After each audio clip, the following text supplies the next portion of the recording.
All right, guys, I have a really special guest today.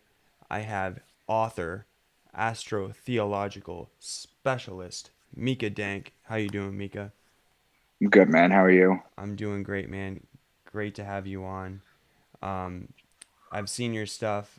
Um, I would hmm love to take a break from politics and talk about something more interesting. So let's get started, brother. Okay, so basically, what we're gonna do is we're gonna go through the 12 signs of the zodiac real quick, and then I'm gonna decode a couple passages, and then we're just gonna riff. Sounds good. Okay, I know you have some questions for me too, so we could do that. So, um, the first sign that I talk about is Aquarius, and it's not because it's the first sign of the zodiac, because that's Aries, which is the head of the person. Um, it's Aquarius, and I talk about it because it's like January. That's like the beginning of our year. All right. So the first sign is Aquarius, which it's represented by the man with the water pitcher. Then Pisces is the sign of the two fish. Then Aries is the ram, and in Aries you have March 21st, which is the spring equinox. It's a 12-hour day, 12-hour night. It's also the Passover, or the passing over of the sun over the equator and back on its way to its height in the summer solstice, which happens on Nisan 14 in the Jewish calendar, which always is in Aries. Another thing that's in Aries, too, that's in Judaism and Christianity, it's called the resurrection of God's Son. In Easter, you have both of them always in Aries. Um, and it's why the Jews smear the lamb's blood on the door to protect them from God's wrath The horn. because he's getting, yeah, yep, yep. And then it's also why the Jews blow the ram's horn because that's all Aries. Then Taurus is the bull. You got to remember this is that back in the day when they were first figuring all this stuff out, the zodiac and everything, what they had to do was they had to um, all they could do is look at the stars, look at a sundial, maybe look at the sun, because they didn't have calendars, they didn't have watches, they didn't have clocks, they didn't have any of that stuff. So it's as above, so below. So when you see Taurus in the sky, you put the plow on the bull on Earth, as above, so below, and then you plow so that you can get the seeds in Virgo and Libra. They grow, and then that's when you harvest them. So I'll get back to that. But Gemini is the twins. It's the story of Castor and Pollux Troy, which is whose sister was Helen of Troy. That's the story of Achilles for all those out there. You have Cancer, which is the crab. It's the sideways moving creature. It moves like this. The crab, it goes back and forth. The reason it goes back and forth is because the sun goes back and forth in Cancer. On June 21st, it's the summer solstice. And what happens is the sun rises a single degree every single day along the zodiac wheel till it hits June 21st. And then for 3 days, it stays there. And then on just June 25th, it drops a degree. And then it continues to go down, down, down until it hits December 21st, which is in Sagittarius, which is the lowest point of the year. It's where the sun dies, metaphorically and literally. And then it stays at that degree for 3 days. So God's son was dead for 3 days. And then it comes back to like December 25th, Christmas. Leo is the king, and which is basically the king of the jungle. The ruling planet of Leo is actually the sun. So when they're talking about the sun and its glory or in its kingdom, they're talking about the sun in Leo. Then Virgo is the woman holding the wheat stalk. It's the virgin holding the wheat stalk. Now, remember when I told you in Taurus that you plant, right? Yes. Well, what basically happens is the virgins would come out and they would cultivate the wheat in Virgo, hence the virgin with the wheat stalk. Okay, so they Mm-hmm. would cultivate the wheat in order to make the bread. Then Libra is the scales, it's the justice, it's the balance, because it judges God's son. So in Libra, you have the fall equinox, which is a 12-hour day, 12-hour night, just like the spring equinox. It begins its descent into winter. The Jews always celebrate their new year right around the fall equinox. And the sign Libra is the scales, the balance, the justice, the judging. Okay, which is why, if there's any wonder why, the Jews also have Yom Kippur in Libra, which is the Day of Atonement. where you're supposed to go to pray to ask God to write you in the book of life for another year. And Libra is also wine season. So when you plant the grapes in Taurus, you get the wine. So in Virgo, you get the bread. In Libra, you get the wine. So that's the bread and the wine. So Scorpio is the scorpion, and he's known as the betrayer. And when a scorpion bites you, it leaves an imprint in your skin that looks like a pair of lips. That's where the mafia gets the kiss of death from. It's why Jesus was betrayed by Judas with a kiss, because Judas represents Scorpio and Jesus represents the sun. So what Okay. happens is the sun is judged in Libra, and then it's betrayed in Scorpio. And then finally in Sagittarius with the horse rider with the bow and the arrow. The bow and the arrow finally put a death to the sun, which is December 21st. Wow. So there's like a Um, timetable to all this. It's like a yeah, moving story. it's the only story that's ever been told through all the Exactly. religions, through everything. It's the only story that's ever been told. Yeah. They just remix it. Hmm. Um, and then basically the sun and the arrow, the bow and the arrow translates in the Bible as spear. It becomes the spear, and I'll show you where it becomes the spear exactly. And then Capricorn is the goat because he likes to climb the mountains. So picture the zodiac wheel. Capricorn's at the bottom. Hmm. So he's starting to climb the mountain. So it's just a metaphor for that. So with that being said, I know you've seen some of my stuff, but I don't know how much your audience has seen or heard of me. I've been around for a little bit, but Show it, brother. Show it. We want to get the word out. all right, good. So basically, you have you come across me talking about pride comes before the fall? Is that Leo? Does that have something to do with Leo? Yeah, pride comes before the fall. So Yeah. what would what would a religious person think that pride comes before the fall means? Well, I would personally guess, I would compare it to the Roman and the American Empire, where we get to the excess point where we have everything we want. We have, pride before the things that made us great, and inevitably there comes a fall after that. Right. And and that makes sense, and that's what happens if you take it literally. But what is a group of lions called? A pride. Exactly. And Leo, the lion, is in July and August. That's before the fall. So you see how that works? Mm. Okay. Okay. Okay. And there's another one I can get into too, is basically in the book of Micah, which is my namesake, he predicts that not the prophet, he predicts that the savior is going to come from a town in Israel. Do you remember which town? Bethlehem. Bethlehem. Bethlehem in Hebrew is two words. It's bet, which means house, and lechem, which means bread. House of bread. Well, I already told you that the house of bread was Virgo with the wheat stalk. So the savior is going to come from a virgin. Virgo. Mm. Make sense? It does now. It does now. There's Okay. some serious decoding in all this stuff, people. There's some Yeah. serious decoding. Yeah, for real. Definitely. Um, so if you're talking about his nicknames too, Capricorn is the goat. He's known as the scapegoat of Israel. He's the son of man, the man sign Aquarius. He's the fisherman of men, which is Pisces, the two fish. It's also why, if you remember the story where he feeds the masses with the two fish, Yes. okay, that they're talking about the sun in Pisces. Yes. He's the Lamb of God or the Ram in Aries. He's So the Lion of Judah.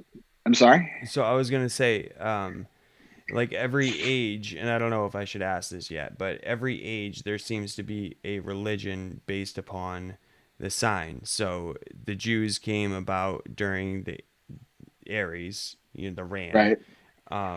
Before that, I believe people worship bulls and Right. It was the cows. Egyptians. It was the Egyptians. Yes. Yeah, You can look at the hieroglyphs. There's bulls with the horns and the sun between them. yeah. They don't make it any more obvious than that. They flat out tell you there. And then They said the sun was in the Taurus. fish, like you're saying with Pisces, but not only that, but like the Jesus fish. And Right. now is Aquarius, and I'm sure we could go off on a tangent about what could possibly be. And Aquarius is supposed to be the age of awakening and enlightenment, right? Which it will Um, be. Which it will be. and I But the personally truth of think like there might be some new religion that has to do with AI or something like that in the coming yeah, that's what century. That's what I believe too. I think it's going to be merging with machines. That's Yeah, going to be the new religion yeah, yeah. for sure. Fun. Yes. But basically, if I go back to it real quick, he's the Lion of Judah, also known as Leo, the lady holding the stalk of wheat. He's both born of a virgin, and he's also called the bread of life.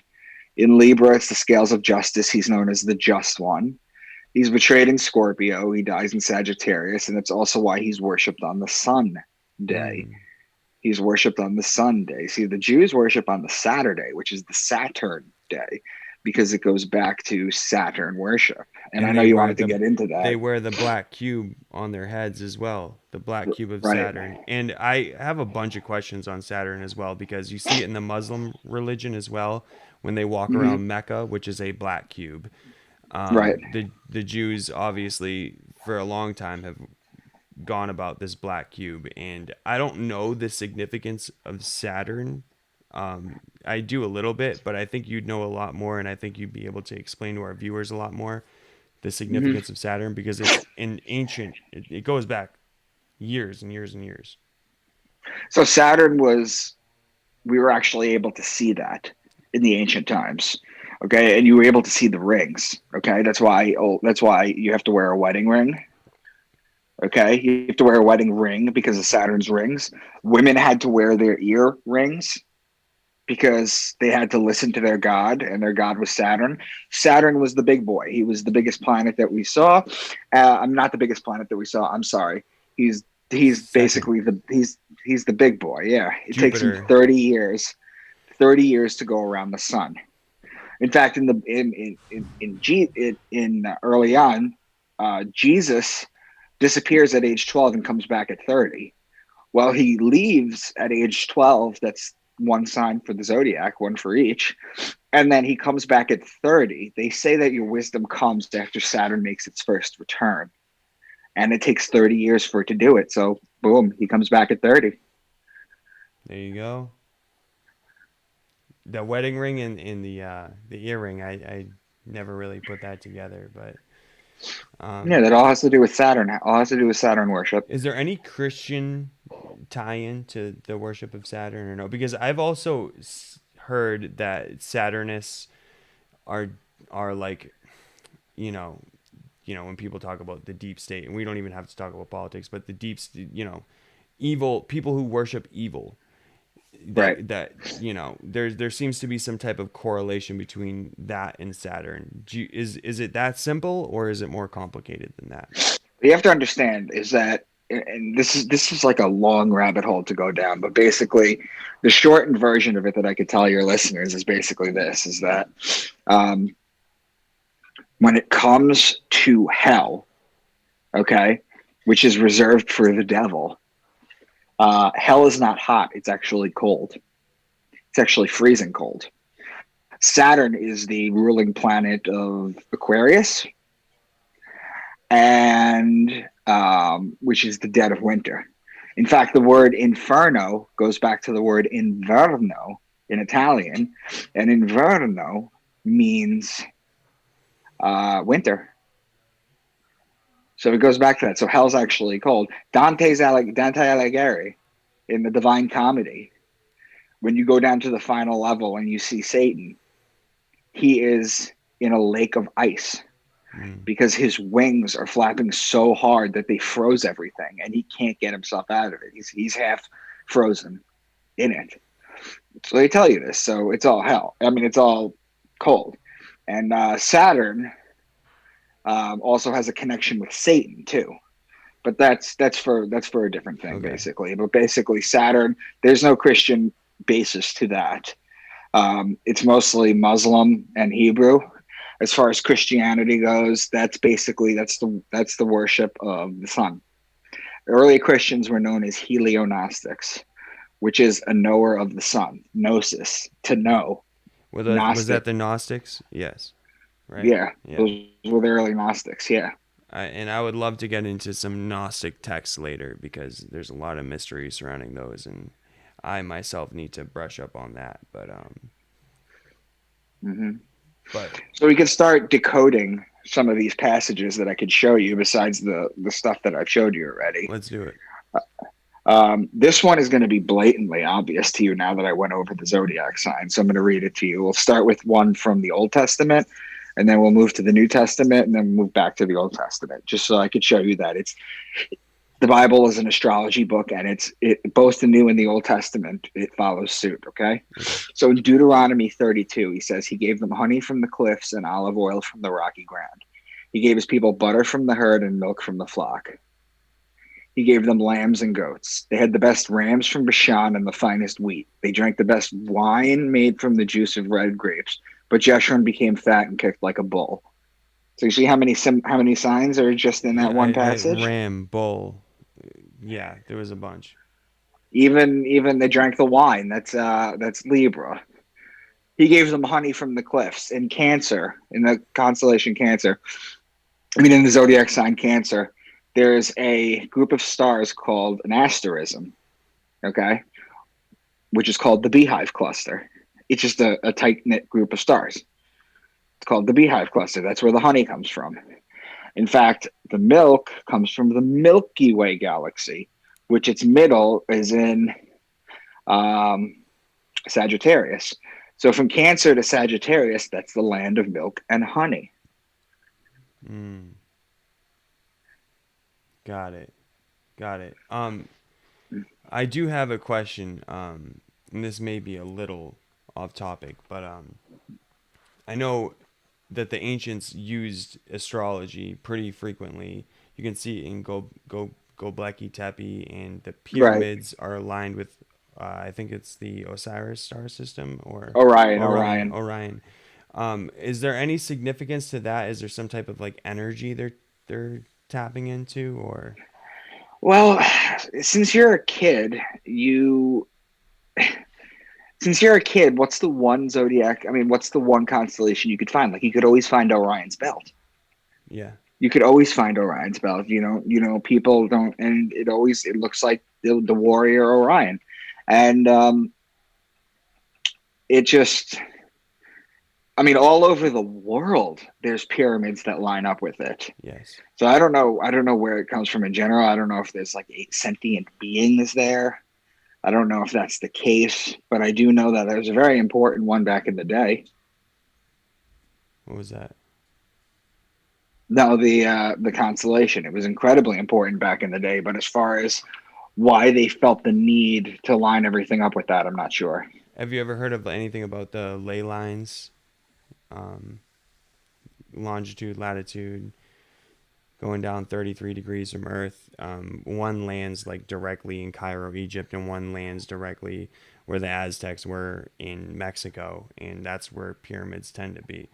I just didn't know if you knew anything, because I'm just trying to learn about astrology throughout history, and it seems like a pretty significant thing to me. Right. Yeah, no, and I did hear about that. I actually do know about that. They're energy nodal points on the Earth. Yes.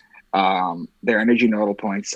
They go into it in, I think it was called the the the Flower of Life by Junvalo Melchizedek. I think he goes into it, where he basically talks about there's like an overlay over the planet, Yes. and basically it's like equidistant, and that's where the energy points are, and that there's significant things on these energy points. So yeah, for sure. Yes. Yes. Yeah.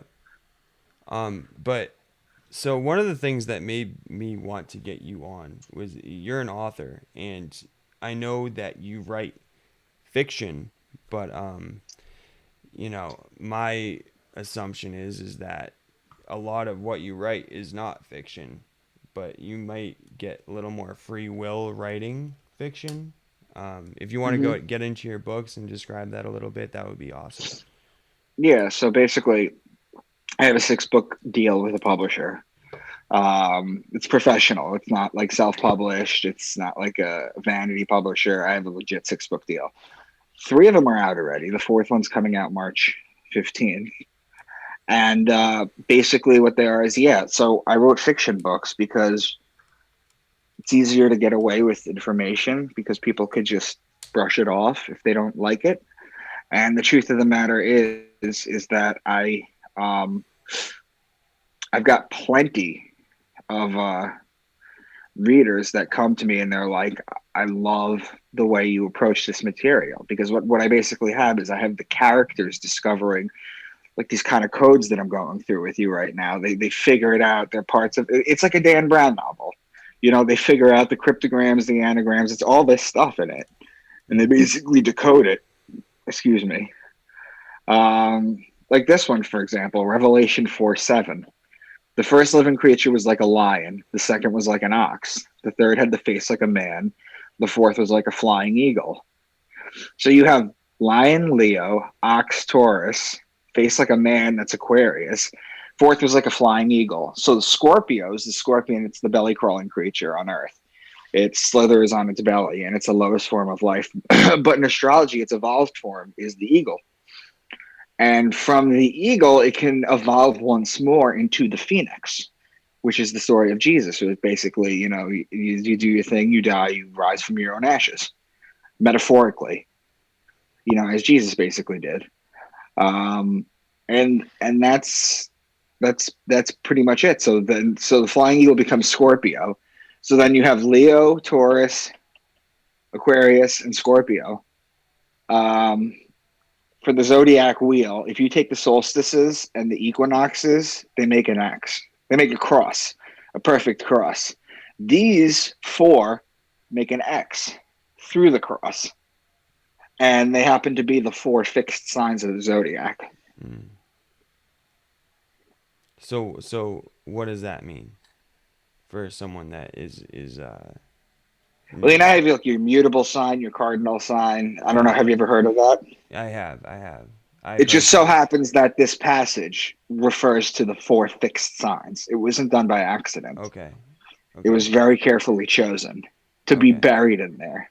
Got it. And do you have any preference? Or is there a difference between Eastern astrology and Western astrology?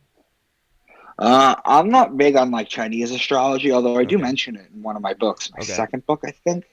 Um, they have their own set, and I'm sure it's the same thing. It's I very haven't gone similar. deep into it. I'm sure it's very similar into it. The Chinese It's zodiac, I'm almost sure. identical. And so the reason I'm asking you is the reason that I got into this in the first place was I was listening to a podcast and this guy was going through these famous generals like or military leaders like Hitler, Alexander the Great, Napoleon, and they all had their famous defeats in their enemy year in their 12-year cycle. I think it's a 12-year cycle in their enemy year. Yeah, I'm sure you could describe that much better than me.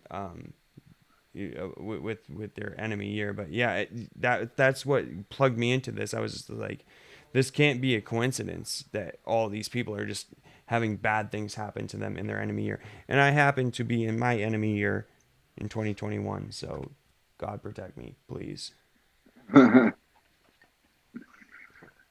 I haven't heard that. What is the enemy year? So I think it's I more haven't of an heard that. Eastern astrology thing.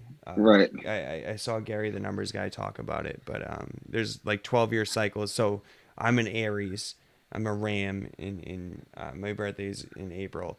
Um, my enemy sign is Taurus, and this is the year of the bull in or the year of the ox in Chinese astrology. But I don't know. I'm still trying to learn all this, man. You know a lot more than me about this, so I'm just trying to Right. ask you. If Well, you you got to remember too is that we're talking the Bible here. yeah. Okay, the Bible here. That's a very Western thing. Yes. Yes. That's not an Eastern thing, so it's not going to overlap that way. Like this Okay. is all Western astrology in the Bible. Okay. I'm with it. As long as it's not my enemy year, I'm with it. So let's rock with the Eastern. All right. So in Revelation 12, I'm going to paraphrase this one though. A great sign appeared in heaven, a woman clothed with the sun, with the moon under her feet. Then another sign appeared in heaven, an enormous red dragon. Its tail swept a third of the stars out of the sky and flung them to earth. Did you hear me do this? Um, Previously, Yeah. a little bit, yeah, a little bit. Okay. So basically, a great sign appeared in heaven, a woman clothed with the sun. That's the sun, metaphorically, in Virgo. And the moon is under her feet. If the sun's in Virgo, then the moon is directly under her. Then another sign appeared in heaven, an enormous red dragon. Well, the constellation Draco is the dragon, and its tail swept a third of the stars out of the sky. Draco's tail goes from Aries to Sagittarius, which is a third of the sky. So it metaphorically swipes a third of the stars out of the sky. Okay. That's in where did you read that from? Oh, that's Revelation. Okay, so that's literally in the Bible and it's talking about astrology, like Right, the stars move to take out those three stars. right. That's crazy. And so I had another question for you. So this is all good, but from what I've seen, the elite use like a perversion of this to plan certain events and to do certain things. Um, I see certain dates and times come up all the time. Do you think that they use astrology to their advantage? Well, they do. They put it in Hollywood. They put it in music. They put it in the stories. I'll give you two examples. How old are you, first of all? I'm 29, going on 59. Fantastic. Have you ever heard of a movie called Face Off with John Travolta and Nicolas Cage? Was that the one where they like switch faces? Yes. Yeah, yeah. I have.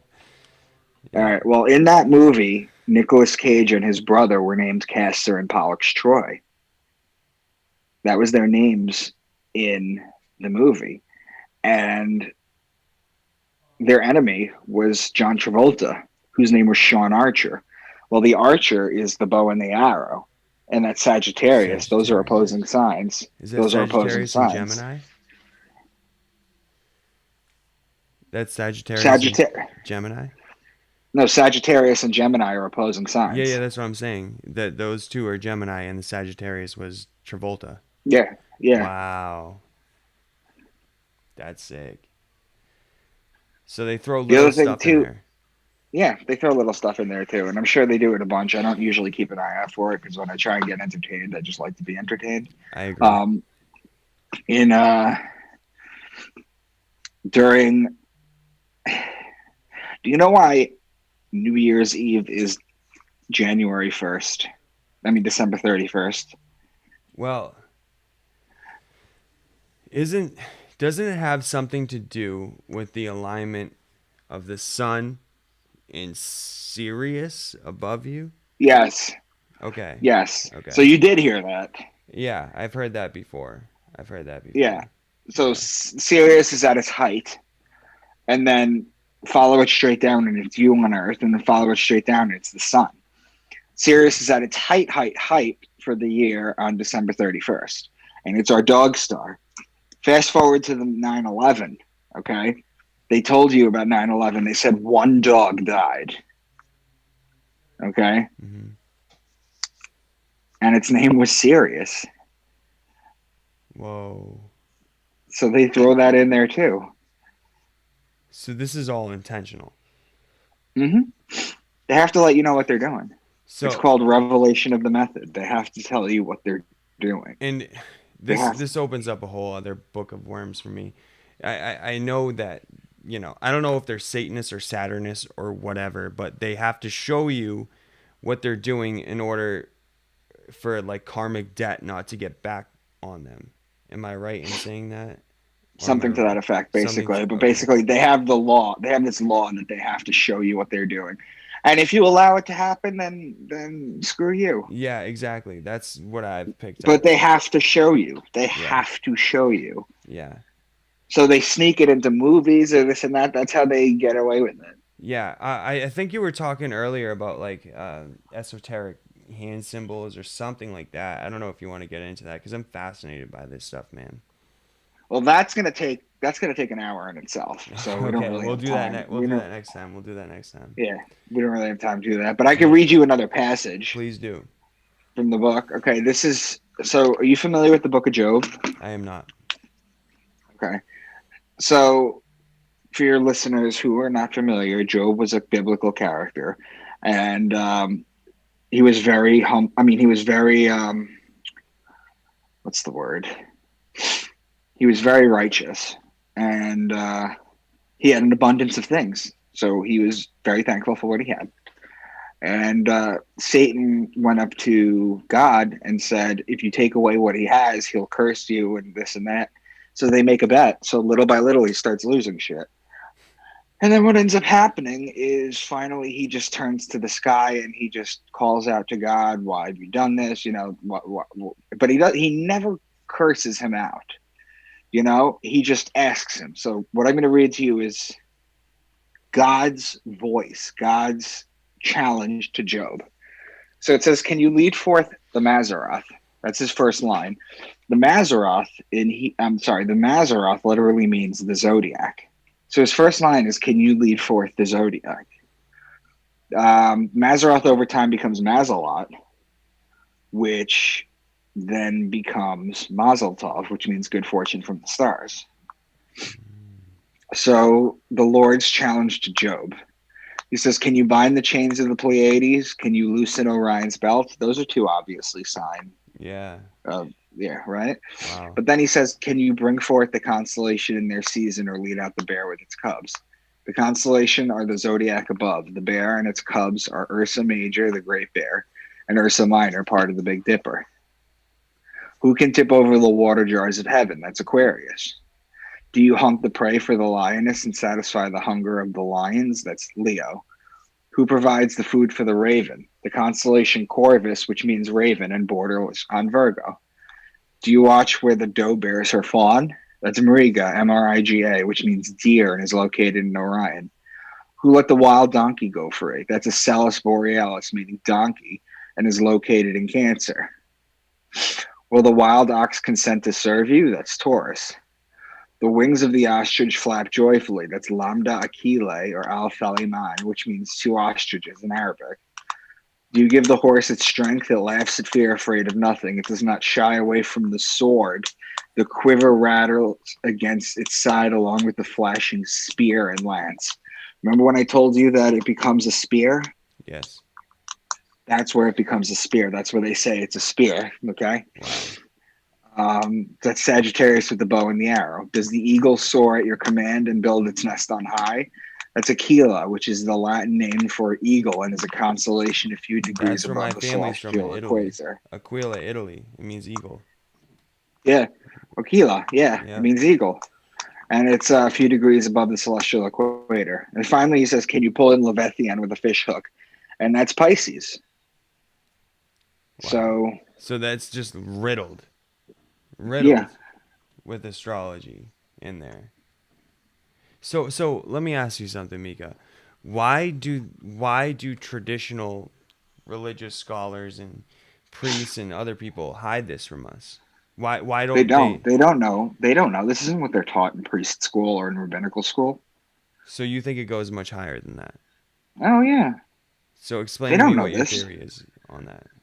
I don't really have a theory. I know that the 13 ruling families know about it. Mm, I know that the Pope must know about it. At least the Black Pope knows about it.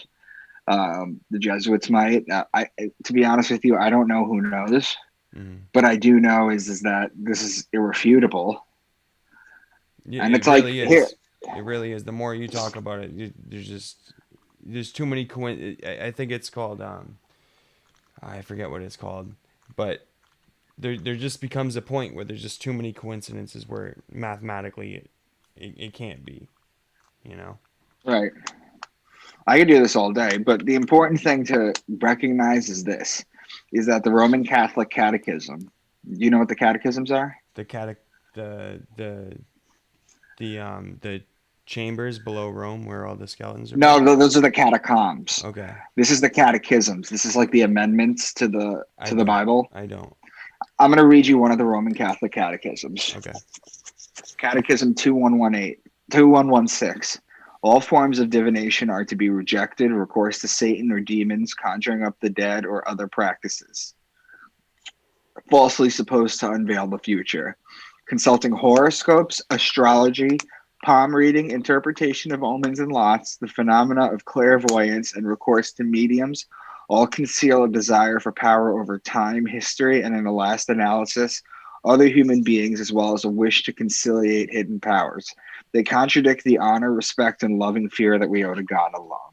So the church right there is flat out telling you, don't mess with astrology, even though the whole book is astrology. They're just straight up gaslighting you. Can I just say that the Vatican has a telescope that is Right, abbreviated Lucifer, right. LUI? Like, are they just mocking us? What's going Well, on you got here? to understand Lucifer. I don't know Light? if you know that he's the light bringer. He's the Yes. light bearer. Lucifer's the light bearer, and he's basically mentioned in the beginning of Genesis. God says, "Let there be light." Well, you need the light bearer to bring light, duh. And then it goes further than that because if you look at the sky as the sun is starting to rise in the morning, you'll see a bright light right in front of you, a very bright light, and that's the planet Venus. And Venus is known as the morning star because it announces the arrival of God's sun every morning. Mm. It's a bright light. You can't miss it. You can stare at it until the sun comes up and then it disappears. Does it every day. And the other thing too is that the pentagram. If Lucifer is Venus and Lucifer is the morning star and Venus is the morning star, the pentagram. Okay, if you take the if you take Earth and you take Venus and you go around the sun, right, for a year, they meet. They almost butt heads at 5 points. You connect those, you get the pentagram. So that's all it is. It's just astrology. Wow. And you see that symbolism throughout the ancient world to now, like, obviously the Jewish symbolism and the Kabbalah and all that.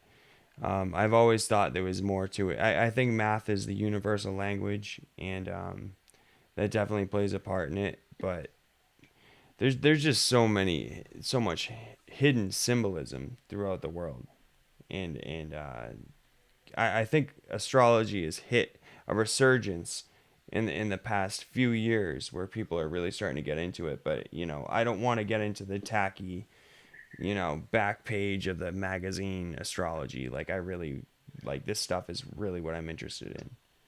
Right. You know I how hear it's you. tied in astrotheologically. How did you first get into all this? Like, what made you connect the dots? I uh, I I moved to Boston. Uh, represent right. Represent. I moved to Boston 9 years ago with an ex I'm no longer with. And when we first got there, we didn't have a lot of friends. We just moved into like a nice cushy pad, and we just went out to dinner. And then I wasn't working; she was waiting for the school year to start. So I basically spent a lot of time on the iPad and just going down rabbit holes. And I then know what that's like, bro. I came across a guy named Jordan Maxwell, who basically started the whole thing for me. He made mention, I'll never forget this, that the disciples were talking to Jesus and they wanted to know where to meet him for Passover. And he says, go into town, you'll see a man with a water pitcher, follow him to his home. And he made the point that the man with the water pitcher was Aquarius and that Aquarius was going to be the new home, which blew my mind. Then I came across some guy named Santos Bonacci, which I think most people have who are into astrotheology. He's like the OG of this shit. I've heard of him. Yeah. And I just fell into his rabbit hole and I just listened to everything he had to say for like a 6 month period. I reached out to him when I started to do my own work. He encouraged me. He's been very nice. Um, it's been incredible, and he just showed me. And then eventually what happened was I was then able to start to decode things myself, Mm. you know? Hmm. That yeah, man. I see you're a very busy man coming up. You're about to go on Triple E's podcast. I was on his Patreon. I wasn't cool like you to go on the main podcasts, but that's awesome, man. And thank you so much for coming on, dude. And I would love to have you for a part two because For this sure. is the stuff I'm interested in, man. And we'll put your description for your books in our link so people can find that. But if there's anything Yeah, else you let me just throw this out there real quick. So my book series is called Into the Rabbit Hole. You can get them on Amazon for sure. But if you want to reach out to me on Facebook or Twitter, I'm Micah Dank. You can reach out to me directly. If you're interested in buying the books from me, I have signed autographed copies or I have digital copies that are unlocked so you can share. So Bezos doesn't get his money. If you want to get them directly through me, you can. If you're interested in this, or if you just want to friend me, whatever, it's fine. Follow, whatever you got to do. All right, there it is. Well, thank you so much, Mika, man. I really appreciate it. We'll have you on again soon, man, if we're lucky enough to have you.